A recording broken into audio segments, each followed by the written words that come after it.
Bonjour tout le monde. Je suis très touchée d'avoir été invitée ici par Claude Yacoub lorsqu'il m'a appris que les personnes qui réfléchissaient à la reconstruction de la Syrie avaient le projet d'instituer une université populaire. J'avoue que c'est à ce titre-là que je me permets d'intervenir aujourd'hui parce que je n'ai pas de compétences particulières en ce qui concerne la Syrie. Par contre, j'ai fait tous mes efforts pour reconstituer dans mon expérience et dans celle du mouvement ATD Quart Monde, dans l'expérience et dans la théorie, ce que je pourrais apporter de significatif pour l'implantation d'une université populaire en Syrie.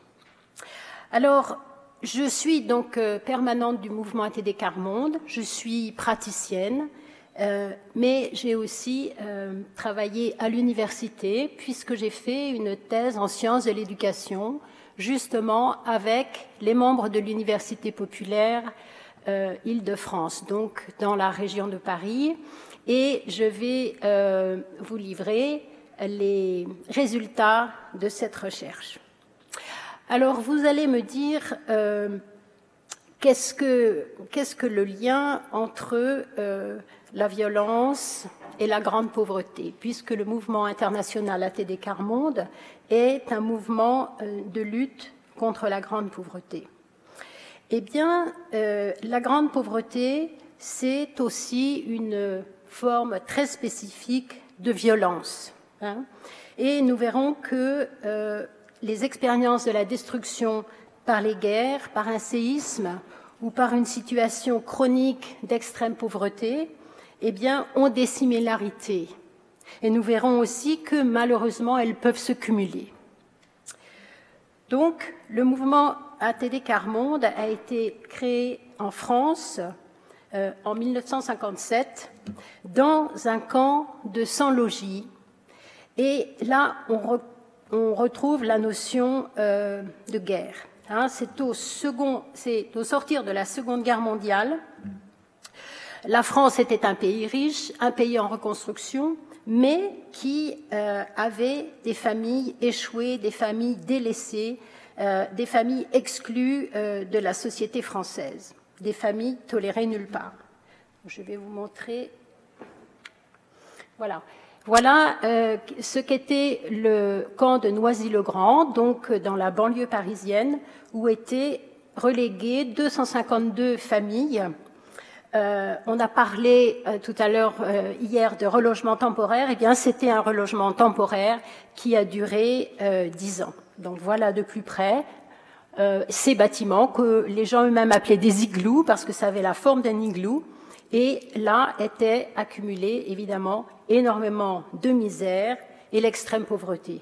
Qu'est-ce que c'est l'extrême pauvreté? Eh bien, c'est le cumul des non-droits. Vous savez que les droits sont interdépendants et lorsqu'on n'a pas de logement comme ici, ça va être très difficile de trouver un travail, ça va être très difficile d'avoir l'accès aux soins, ça va être très difficile d'avoir une vie digne. Eh bien, l'extrême pauvreté, elle était vécue ici à Noisy-le-Grand. Et il se trouve que à l'intérieur de ce bidonville, de ce camp des sans-logis, eh bien, Wresinski, donc, est un homme qui a créé une force positive absolument extraordinaire. Il a rassemblé les personnes, il a créé une petite association qui est devenue plus tard le mouvement ATD Quart Monde. Alors, comment ça s'est passé? Eh bien, Joseph Wresinski avait été marqué lui-même par sa propre expérience de la misère qu'il avait vécue dans son enfance, par le courage de sa famille, et il savait qu'il y avait une possibilité de faire naître une dynamique collective en donnant la chance, en donnant l'opportunité aux personnes de prendre conscience de leur situation, de se débarrasser de leur sentiment de culpabilité de la misère et en se donnant les moyens de s'exprimer. Donc il avait la conviction intime que les personnes totalement démunies sont porteuses d'une expérience unique qui peut devenir source de savoir et chemin d'émancipation.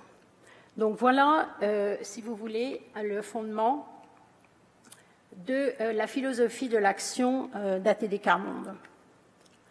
Donc, avec cette origine, le mouvement A.T.D. Carmonde est devenu, donc depuis 1957, une ONG internationale qui est maintenant présente dans 27 pays, dont le Canada, et qui a pour action particulière le savoir en tant que levier de lutte contre la grande pauvreté. Donc le mouvement A.T.D. Carmonde opère dans 3 directions, avec les personnes qui vivent en situation de pauvreté, mais aussi dans la société civile, évidemment, pour faire prendre connaissance de cette situation et que la société change, et bien entendu auprès des responsables publics et politiques qui assument, qui doivent évidemment être responsables de ces situations, être tenus responsables de ces situations. Voilà. Alors,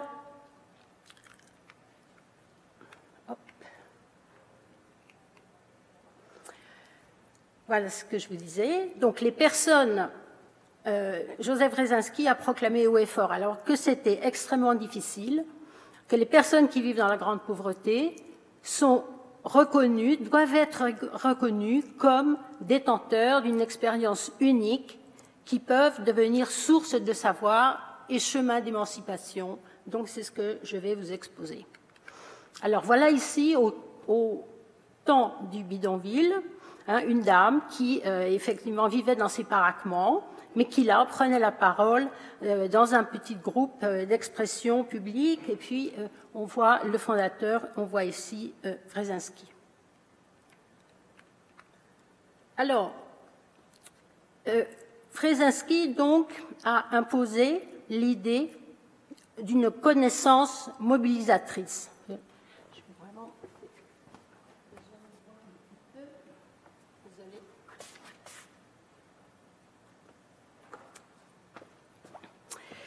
Et donc, Wresinski a aussi interpellé le monde universitaire en lui reprochant finalement de produire des savoirs qui ne tiennent jamais compte de l'expérience des personnes pauvres, de l'expérience des personnes défavorisées.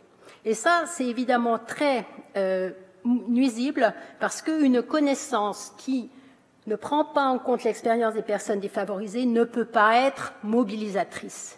Si on connaît la pauvreté de l'extérieur sans savoir véritablement ce que ressentent les familles, ce qu'elles espèrent, eh bien, on n'ira jamais très loin.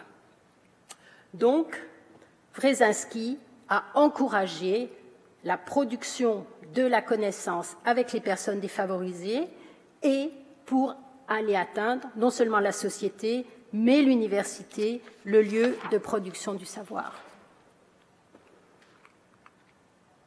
Donc, comment arriver à faire surgir cette connaissance mobilisatrice?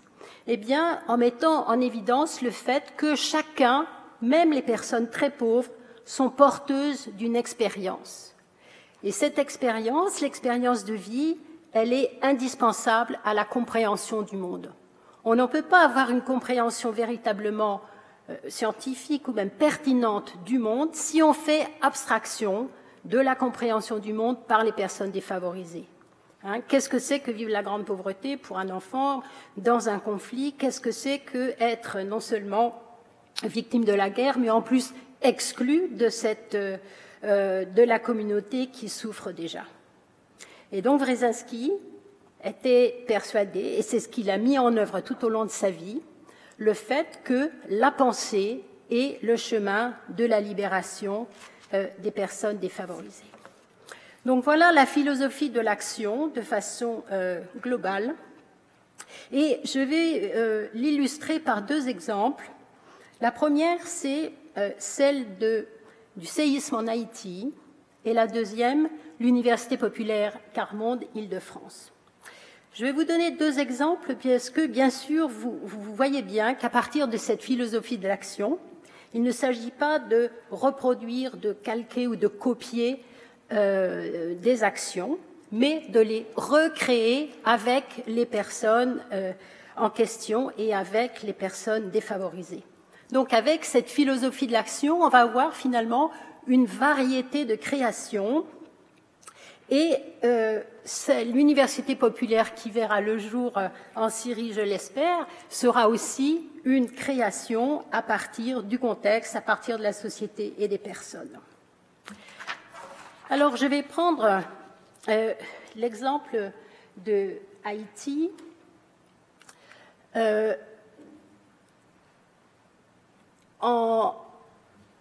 Le mouvement ATD Quart Monde a des petites équipes à travers le monde qui agissent avec les personnes défavorisées, en partageant leur vie dans la communauté, en essayant de créer des projets de développement. Et en Haïti, nous avons une petite équipe qui existe depuis 25 ans, notamment à Port-au-Prince, dans des quartiers d'autoconstruction, c'est-à-dire des quartiers qui sont finalement illégaux, dans le haut de Martissan et qui sont inaccessibles en voiture, comme le quartier de Grande Ravine. Donc, le mouvement a développé des projets liés à la santé et au savoir, avec la participation active des parents. Alors, qu'est-ce qui s'est passé?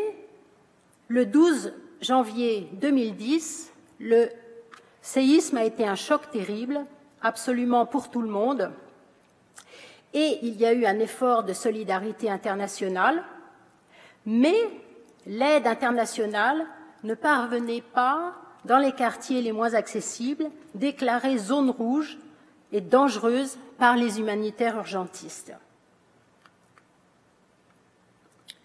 Là, c'était une action de bibliothèque de rue, donc avec les petits-enfants, en Haïti, avant le séisme. Le séisme, évidemment, s'est abattu sur ces quartiers d'autoconstruction. Toutes les maisons se sont écroulées comme un jeu de cartes, puisqu'il y avait évidemment quasiment rien en dur, et c'était une catastrophe absolument considérable. Donc, il a fallu non seulement subir le choc du séisme, mais en plus voir que les avions de l'aide internationale sillonnaient le ciel, mais n'apportaient jamais le moindre aide dans ces quartiers qui avaient été déclarés zone rouge. On a dit hier dans le colloque qu'on savait organiser l'urgence, on savait pratiquer l'urgence. Moi, je dirais que pas forcément, puisque même à l'intérieur de ce drame, eh bien, il y a eu encore des gens qui ont été exclus et totalement délaissés. Alors, quelle a été la réaction justement de l'équipe en pensant à cette question du savoir d'expérience des personnes défavorisées, de ce savoir émancipatoire? Eh bien, les jeunes du quartier ont réfléchi avec l'équipe et ils ont misé sur la solidarité. Ils se sont dit, on va commencer par renforcer les choses qui existent déjà, par faire un dénombrement, par faire un recensement de tous les enfants qui n'avaient absolument accès à rien. Alors les jeunes ont eu le souci constant que personne ne soit oublié et ils ont dénombré 4000 enfants de moins de 6 ans. Alors on a vu voilà, le recensement à l'intérieur de ces décombres et finalement les jeunes ont apporté beaucoup de paix dans le quartier parce que l'équipe avait négocié avec une ONG tout de même d'apporter de l'aide aux enfants de moins de 6 ans, mais à condition d'organiser eux-mêmes la distribution, qu'il n'y ait pas d'armes, qu'il n'y ait pas davantage de violence et qu'il y ait une maîtrise véritablement de cette distribution. Voilà comment l'équipe a su s'approprier un moyen et la transformer en force. Il y a eu d'autres exemples comme ça.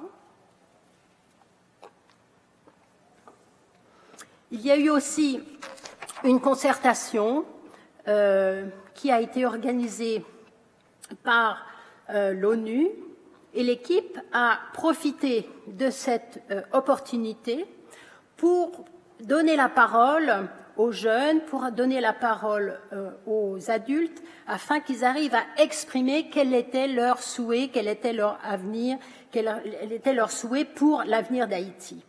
Et ça, c'était extrêmement important parce que les jeunes ont pu donner du sens, justement. On a parlé de la question du sens précédemment. Eh bien, les jeunes ont attiré l'attention de la communauté internationale pour dire qu'ils rejetaient les efforts, les projets d'urgence qui, finalement, détruisaient davantage qu'ils n'aidaient. Par exemple, des projets qui désorganisent la société, qui montent les gens les uns contre les autres, qui vont apporter des produits qui n'étaient absolument pas présents dans le pays avant, mais qui vont créer des déchets considérables. Donc finalement, il y a une urgence, soi-disant humanitaire, qui va mettre en cause les projets d'avenir. Voilà. Donc, au moment même de l'urgence, eh bien, il est important que des choix cruciaux, même s'ils sont très difficiles à faire, il est important qu'ils soient faits.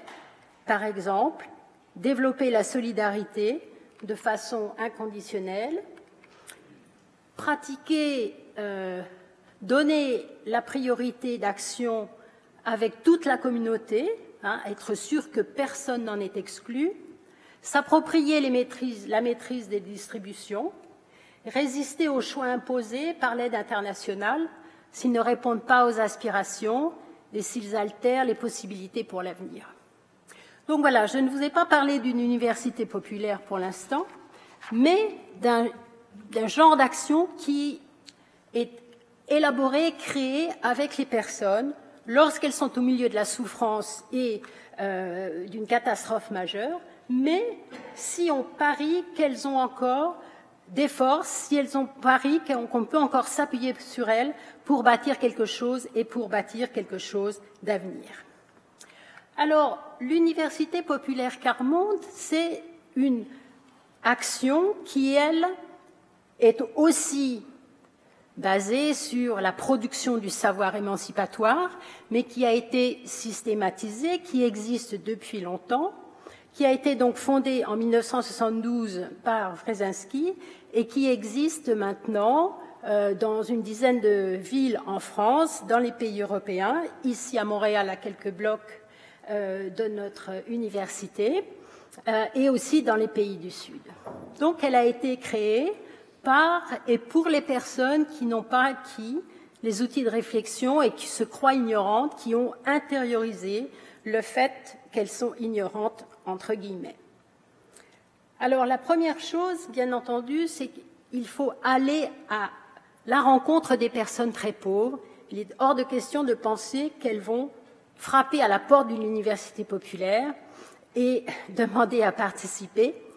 Mais il y a évidemment une démarche d'aller vers, d'aller au-devant. Il y a aussi quelque chose qui est un peu contre-productif, qui est contre-intuitif, c'est de solliciter la pensée et l'intelligence des personnes alors qu'elles sont dans le dénuement le plus total. Même à ce moment-là, et je dirais même surtout à ce moment-là, c'est important de les solliciter pour quelque chose d'éminemment humain, qui est la pensée et le savoir, et non uniquement matériel, comme la distribution de nourriture ou autre. Donc l'université populaire construit un savoir dans un dialogue entre les différents membres qui en font partie. Donc c'est un lieu d'échange, de rencontre, de réflexion collective. Voilà, bienvenue à l'Université populaire Quart-Monde de Montréal. Ici, donc, on voit tout simplement les gens qui sont heureux d'être ensemble, de milieux sociaux différents et qui dialoguent sur des thèmes qui ont été choisis par les membres de l'Université populaire eux-mêmes. C'est important qu'ils aient la maîtrise au maximum des choses qui vont être débattues pour pouvoir garder, pour pouvoir avoir la maîtrise, oui, de leur pensée et qu'elle ne soit pas imposée par quelqu'un d'autre. Alors, l'université populaire, comment elle s'organise? Eh bien, il y a d'abord une réflexion entre pairs, c'est-à-dire entre personnes qui ont la même expérience de vie. Parce qu'il est très difficile de se mettre à parler, de se mettre à penser lorsqu'on est considéré, lorsqu'on est convaincu qu'on n'est pas capable. Mais par contre, dans des échanges, une fois que entre groupes de pairs, ces échanges ont eu lieu, eh bien, les personnes vont être capables d'affronter le dialogue avec d'autres et ce sera beaucoup plus facile. Et donc, le dialogue avec d'autres et le dialogue avec un invité qui va, lui, apporter un savoir universitaire, un savoir différent. Il y aura donc là un croisement des savoirs et le dialogue est mené par un animateur. Donc l'université populaire a 3 dimensions. Elle a une dimension éthique dans le sens où elle engage un comportement différent vis-à-vis des personnes qui vivent la pauvreté et l'exclusion. Elles sont le centre. Au lieu d'être exclues, elles vont être le centre et elles vont être la production du savoir. Elles vont être à la source du savoir. Il y a donc une épistémologie différente puisqu'elle donne un nouveau statut au savoir d'expérience, au savoir coproduit. Ce que je disais, elles vont être le centre de nouveaux savoirs, et une dimension politique parce qu'elle engage à revoir les relations entre les citoyens et à leur contribution à la démocratie. Donc voilà toute la richesse de l'université populaire. Il y a donc une inversion totale des rapports de savoir. La personne qui était réputée ignorante, eh bien, va être la source, et les personnes qui sont réputées sachantes devront confronter leur savoir au savoir d'expérience.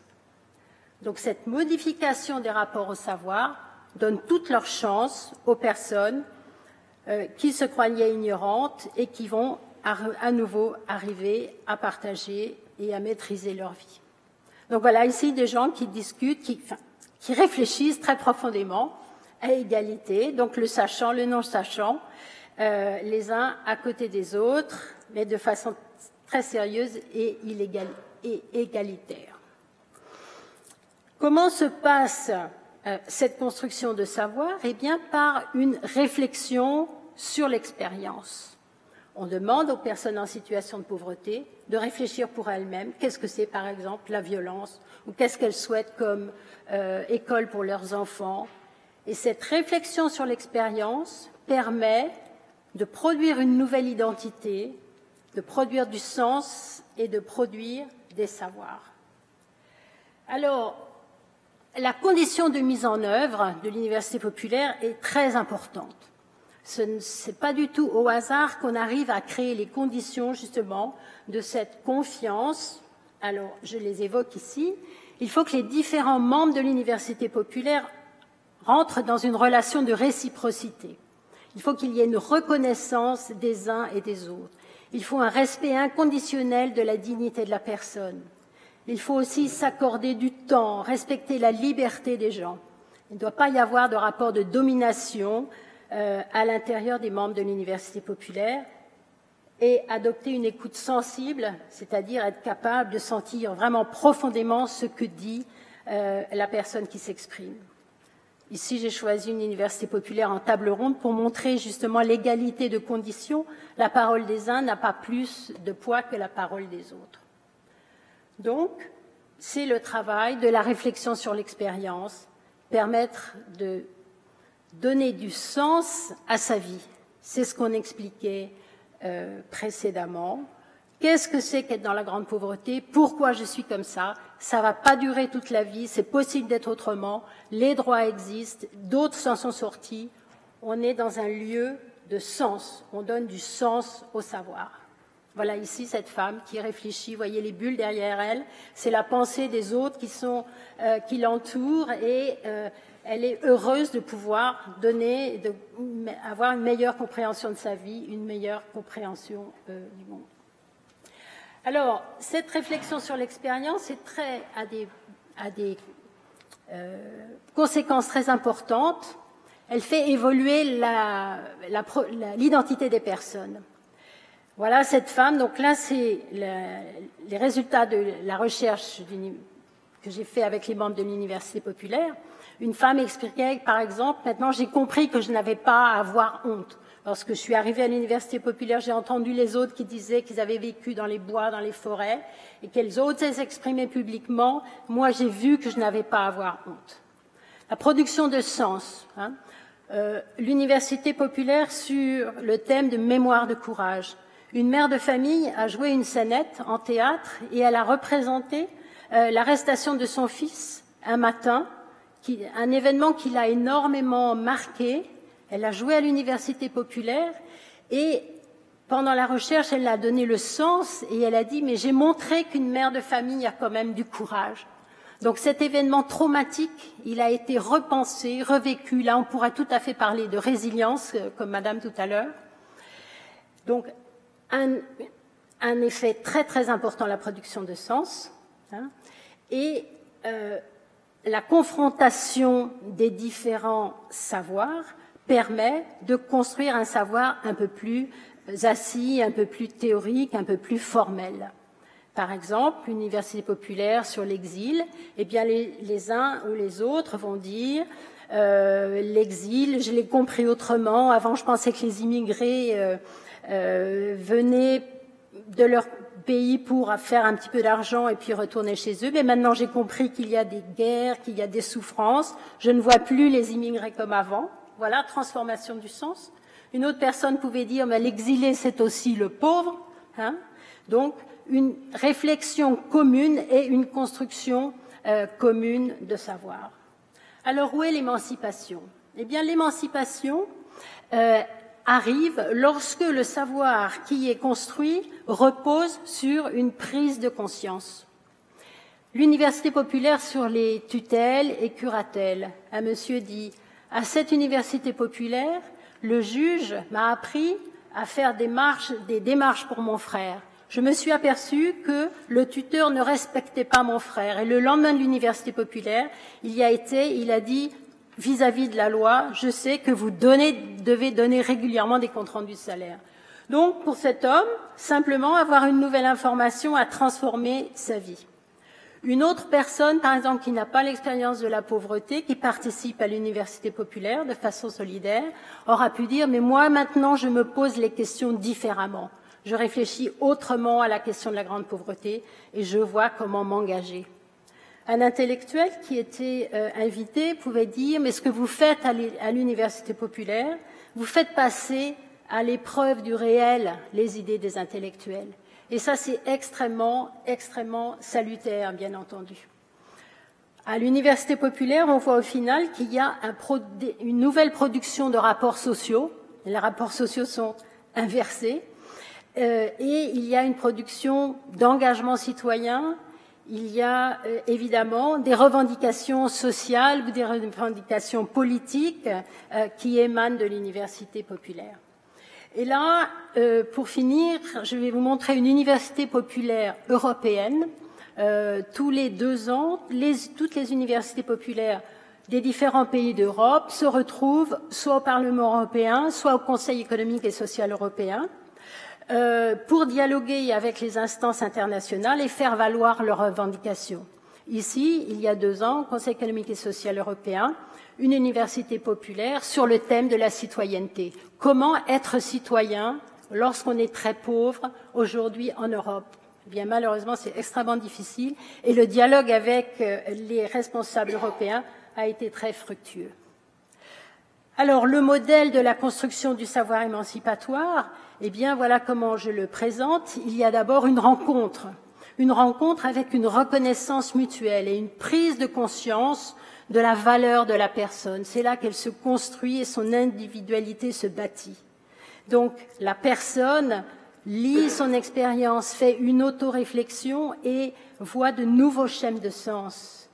En même temps, elle acquiert de nouveaux outils parce qu'elle va avoir besoin d'utiliser un langage plus recherché, plus précis, etc. Donc, il va y avoir une construction personnelle. Et puis, par groupe de pairs, une médiatisation des échanges. Il va y avoir différentes prises de conscience. Ah oui, toi aussi tu vis dans les bois, moi aussi j'ai vécu ça, mais tu sais, je m'en suis sortie, ça ira mieux pour toi aussi. Et dans le groupe hétérogène, comme j'ai dit, une validation réciproque des savoirs avec des sens qui sont nouveaux. Alors, je vais reprendre ma conclusion en 5 points, comme on nous l'avait demandé, en reprenant les 2 exemples que je vous ai cités. Je dirais, le premier point, c'est véritablement avoir pour toute action comme repère la personne la plus vulnérable. Hein. Si votre action arrive à toucher l'enfant le plus fragile, le plus traumatisé, la personne la plus exclue, le jeune le plus découragé, vous pouvez être sûr que l'action sera pertinente et libératrice pour tous. Elle sera facteur de paix parce que tout le monde se sentira inclus dans le projet. Le deuxième point, c'est considérer les plus défavorisés comme acteurs potentiels de leur libération. Hein, on a bien vu en Haïti, comme à l'Université populaire, les gens ne sont pas considérés comme des victimes ou on n'attend pas tout de l'extérieur, mais au contraire, susciter la force mobilisatrice de l'intérieur pour que les gens agissent, pas seuls bien sûr, mais d'abord à partir d'eux-mêmes. Le troisième point, c'est s'appuyer sur les forces qu'ont les personnes, même si elles sont très faibles, et repérer les aspirations profondes qui vont permettre de se mobiliser pour un changement. Par exemple, une personne totalement bouleversée par la vie en Haïti, eh bien, va pouvoir peut-être chercher à se rapprocher de sa famille ou se rapprocher de son enfant. Eh bien, cette force, aussi ténue soit-elle, il faut la repérer pour arriver à l'amplifier, à soutenir pour que la personne fasse un progrès, fasse une démarche et se remette sur le chemin, se mettre debout et se remettre à apprendre. Alors, le quatrième point, c'est s'engager dans une relation réciproque égalitaire et comprendre le monde du point de vue de l'autre, du point de vue du plus pauvre.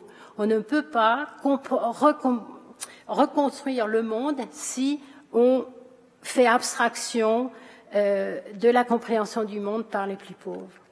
Et le dernier point, bien entendu, c'est mobiliser au-delà de la communauté pauvre en gagnant des alliances par une compréhension commune profonde.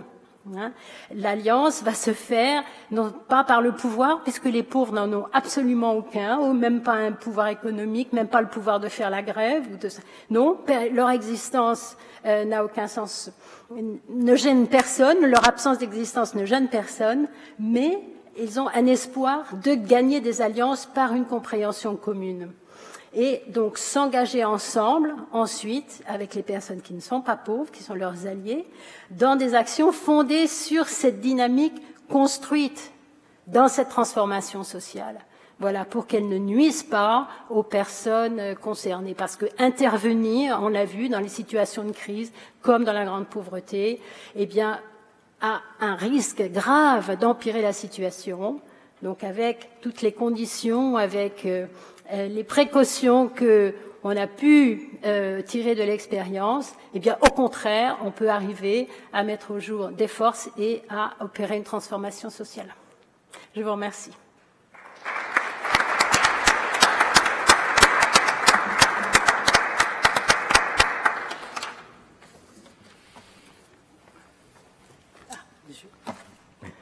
Avant de redonner ta place, s'il y a des questions, des remarques. Allez-y, oui. Merci, madame, pour votre exposé, mais je pense que vous n'avez pas encore, ici en Occident, vous n'avez pas saisi l'ampleur de la catastrophe, de la tragédie et de tout ce qui se passe en Syrie. Je pense que la dame qui a parlé tout à l'heure des enfants ce matin, et des enfants vraiment dans un état lamentable et dans un état de déchéance, je pense que tout le peuple syrien est en déchéance aujourd'hui à cause des événements. Parce que c'est une guerre pas comme les autres. Ce n'est pas une guerre libanaise, ni la guerre yougoslave. C'est une guerre, une destruction massive des villes, des villages, de l'homme, de l'être. Il faut saisir en Occident l'ampleur de cette tragédie. C'est une tragédie sans précédent dans l'histoire. Donc, il faut donner des remèdes, des projets concrets Aujourd'hui, la dame qui a parlé des enfants, ça c'est un grand projet, parce qu'il y a beaucoup d'enfants, et c'est pas que le monde des enfants. Des grands comme moi, parfois, ça m'arrive de parler tout seul. Quand je vois des images et des horreurs de cette guerre, de cette destruction massive, je pense que votre projet d'université populaire viendra plus tard. Il faut donner des remèdes. Il faut donner des remèdes, c'est-à-dire remédier à cette situation catastrophique pour les enfants. On commence par les enfants, mais surtout, il faut donner de la nourriture. Les gens commencent à mourir de faim. Ça, c'est un pays catastrophé. Il faut la mettre dans les pays qui sont menacés, dont le peuple est menacé par la famine. Ça, c'est le projet le plus concret. Parler pour l'université populaire, je sais, j'ai vécu en France, j'ai rencontré des gens, j'ai vu Noisy-le-Grand, mais on n'est pas là encore en Syrie, à cette université populaire. Il y a des étapes avant. Je vous remercie beaucoup. Alors, écoutez... oui, répondez. Moi, je suis venue parce qu'on m'a demandé de parler de ça. Déjà... Je me serais pas permis de proposer ça comme remède à la situation absolument tragique en Syrie. Franchement, je ne me serais jamais permis ça. Mais comme je l'ai dit en introduction, je ne connais pas la Syrie et j'ai répondu à la commande qui m'a été faite. Et Claude va certainement expliquer mieux comment lui il situe ces choses-là. Alors je peux répondre à différents niveaux. En tant que Syrien, je pense que je connais l'ampleur de ce qui se passe en Syrie. 2, en tant qu'Ila Souria, ce projet d'université populaire n'est pas du tout utopique, n'est pas du tout hors sujet, n'est pas du tout hors contexte, n'est pas du tout hors temps. Madame Tardieu, aujourd'hui, nous parle de cette université populaire Carmonde, qui est un des aspects que nous allons aborder aujourd'hui. Pierre, qui va suivre, va nous parler d'éducation populaire, des réseaux citoyens, n'est-ce pas? Le Centre Saint-Pierre va nous parler de leur expérience locale. Reynaldo de Paulo Freire, qui pour nous est la référence, et de l'Institut Paulo Freire. Et tout ça, pour nous, Ila Souria, ce sont des pistes de recherche, ce sont des jalons qu'on essaie de se poser pour justement savoir que où va-t-on? Ce projet d'université populaire, nous y croyons. Et c'est ce projet, c'est un des projets qui feront que la Syrie, dans 20 ans, dans 30 ans, dans 40 ans, sera elle-même. Elle sera elle. Mais bien sûr, ça c'est votre point de vue, respectez mon point de vue, notre point de vue. C'est un projet qui est sur du long terme. Est-ce que ça veut dire que moi, Claude Yacoub, ou nous, Ila Souria, nous ne nous engageons pas dans l'humanitaire, dans l'urgence? Je vais vous montrer tout à l'heure un exemple d'action qu'on est en train de mener, qu'on va mener très bientôt sur le terrain, à Idlib, à Daraa. Voilà, c'est de l'urgence. Dans les camps de réfugiés, ça je peux vous en parler aussi. C'est de l'urgence. Tout est urgent. Tout est urgent. Si j'étais médecin, moi je serais en ce moment à Halep, c'est certain. C'est certain. Je m'occuperais des blessés, des traumatisés, etc. Si j'étais psychothérapeute, je serais dans un camp de réfugiés. Voilà. Nous, notre contribution, elle est universitaire, elle est au niveau de la recherche, au niveau de la science, voilà. C'est que chacun de nous puisse apporter sa petite pierre, sa petite contribution, et ne pensons pas qu'il y a quelque chose qui est plus urgent que l'autre. Là, nous sommes sur du long terme. Nous sommes en train de penser toute une société. Mais quelqu'un qui a faim, mais monsieur, je peux vous apporter, moi, Claude Yacoub, ma contribution à celui qui a faim aussi. Mais c'est pas le propos, ce n'est pas notre propos ici, aujourd'hui. C'est tout. Non, pas du tout. Non, pas du tout. Vous voulez que je vous donne la liste de ceux qui sont, que j'ai perdus, ou que ceux que je connais qui sont disparus? Ça, c'est pas le propos. Ce n'est pas le propos. En tout cas, Mme Tardieu, merci beaucoup pour votre expérience, qui nous sera très précieuse, et je suis certain que dans les années à venir, si cette université populaire syrienne existe, nous travaillerons ensemble. Merci beaucoup. Je crois qu'il y avait une autre intervention. Oui, je ne sais pas si je me trompe, mais pendant votre présentation, j'ai pensé beaucoup au projet de ce qu'on appelle conventionnellement la réconciliation entre, dans des situations où les peuples se confrontent, de la façon qu'on voit en Syrie. Souvent, on parle de, soit après la fin de la confrontation, du conflit ou quoi que ce soit, d'un projet de réconciliation pour atteindre, je crois, quelques-uns des buts qu'on essaie d'atteindre avec le projet d'une université populaire. Est-ce que vous pouvez peut-être faire des comparaisons entre ces deux types de projets-là si ça c'est comme une alternative à un projet de réconciliation et de la recherche de la vérité. Dans le cas de la Syrie, souvent on pense de la nécessité une fois que le conflit s'est terminé, de peut-être commencer un processus de réconciliation, mais je voudrais savoir comment on peut comparer les deux. Oui. L'université populaire est un outil qui est extrêmement libre, et je veux dire qu'on peut utiliser absolument comme on le souhaite, hein, et qui va bien entendu être modelé sur le contexte dans lequel il s'inscrit et avec les personnes évidemment pour lesquelles elle agit. Alors l'idée de l'université populaire effectivement c'est d'arriver à une compréhension commune d'une situation ou d'une problématique, d'un enjeu particulier.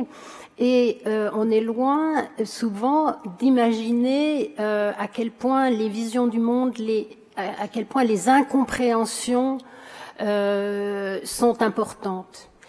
Et tous les efforts qui vont être faits pour arriver à trouver un cadre de pensée commune, tous les efforts qui vont être faits pour arriver à ce que chacun ait les mots, ait l'espace de parole pour arriver à entendre et parler à l'autre, est absolument fondamental. Hein. Lorsque vous évoquez ça, évidemment, je pense à l'Afrique du Sud et tous les efforts pour arriver à reconstruire cette société, mais cruellement divisée et par l'apartheid. Et bien entendu, toutes ces dynamiques vont dans le bon sens et à mon avis vont construire la résilience qui est tout à fait souhaitable. Oui, je suis d'accord avec vous. Bonjour, Bouchra Jalabi. Ma question est par rapport à comment vous réconciliez l'idée j'ai déjà parlé avec Claude, ce qui m'attire beaucoup dans son projet pour l'université populaire en Syrie, même maintenant avant que ça soit post-conflit, c'est cette idée-là de réappropriation du savoir en Syrie et réappropriation de la patrie, si on peut dire, de nos richesses, de notre histoire. En même temps, vous avez parlé on a parlé du contexte de la pauvreté, mais je peux faire comme analogie la dépossession du savoir ou la dépossession du pays même ou de l'historique du pays que beaucoup de communautés rurales ou communautés plus régionales ont vécu. Alors comment on peut réconcilier ce contexte-là avec l'idée de cette approche participative où la personne, si vous voulez, ignorante ou dépossédée du savoir, moi j'aimerais mieux dire que ignorante, comment elle peut amener quelque chose qu'elle n'a pas dans ce processus d'apprentissage participatif avec les formateurs. J'aimerais voir un peu votre vision parce que c'est un projet qui m'intéresse beaucoup et que je tiens à cœur pour la Syrie. Et j'aimerais voir comment on peut aider comme Syriens aussi qui peuvent peut-être potentiellement participer à cette reconstruction du savoir plus tard. Comment on peut réconcilier cet aspect d'amener ces gens-là à nous donner quelque chose, mais peut-être qu'ils n'ont pas. D'accord. Alors, encore une fois, loin de moi l'idée de donner des conseils ou des recettes. Et effectivement, je ne connais pas la Syrie. Par contre, ce que je vois, c'est que les gens qui sont exclus, qui ont souffert, qui sont traumatisés, ont une expérience. Cette expérience, elle doit être, comme a dit Madame tout à l'heure, elle doit être mise en mots, elle doit être partagée, elle doit être située dans un cadre, elle doit être reçue par d'autres. Hein. Et ça, c'est tout un processus qui est extrêmement important, non seulement pour les personnes en question, pour les personnes opprimées en question, mais pour le reste de la société qui ne peut pas se passer de l'expérience d'une partie considérable de la société. Donc, considérer que les personnes même qui n'ont pas un bagage culturel, qui n'ont pas un savoir assez développé, s'appuyer sur leur expérience de vie et la possibilité de réflexion qu'elles ont sur cette expérience. Voilà, je me garderai de donner des exemples parce que j'aurais peur de tomber à plat.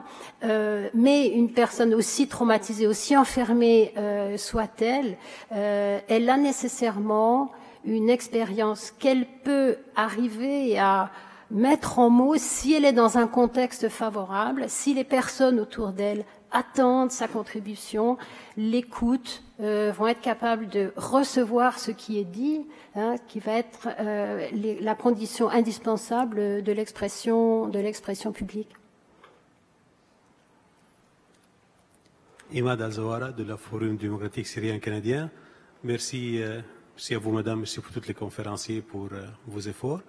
Ma question, c'était comment on peut concilier le développement de communication récent avec la notion de l'université dans un sens, même si le contact humain est d'être en groupe et de valoriser la présence et la connaissance accumulée par l'expérience des gens, de cette activité qui valorise le savoir et même l'être.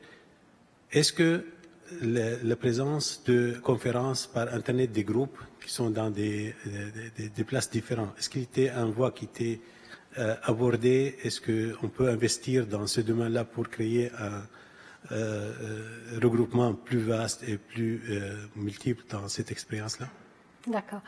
Alors, je dirais pas dans la première étape de l'université populaire.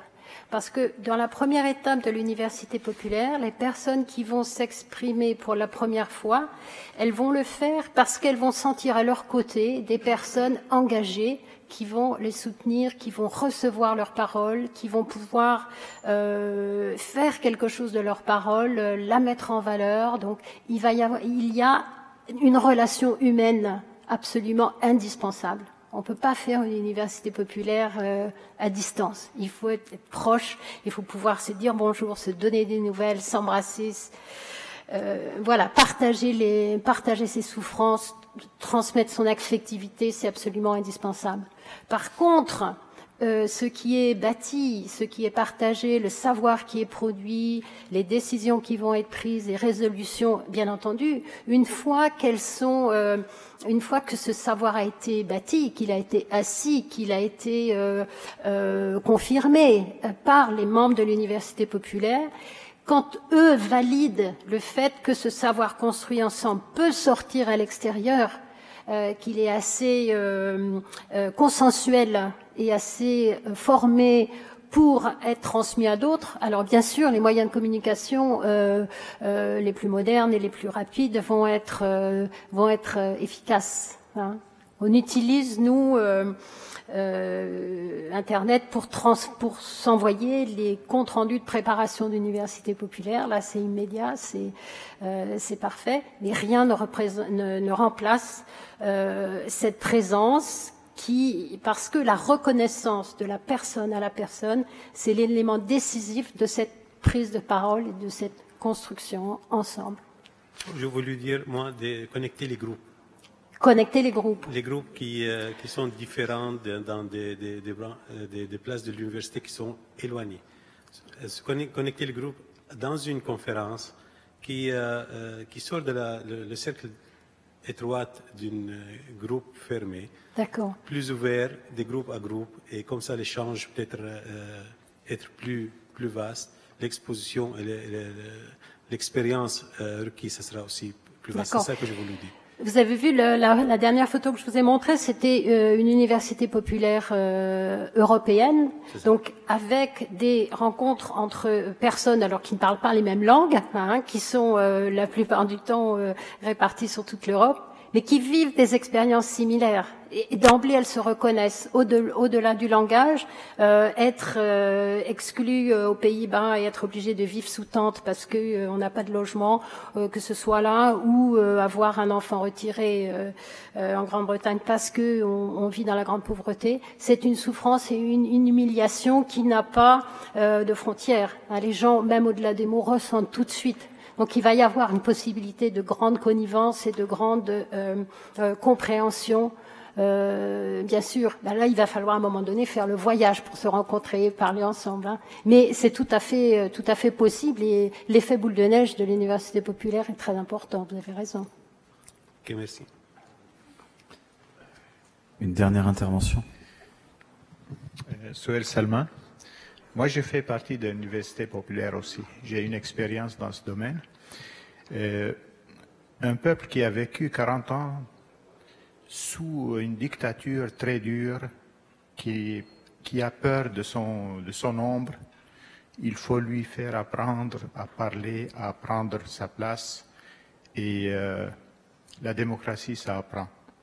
Et moi, je crois que c'est le meilleur chemin pour ça. C'est de faire des groupes, de commencer à sortir de la peur.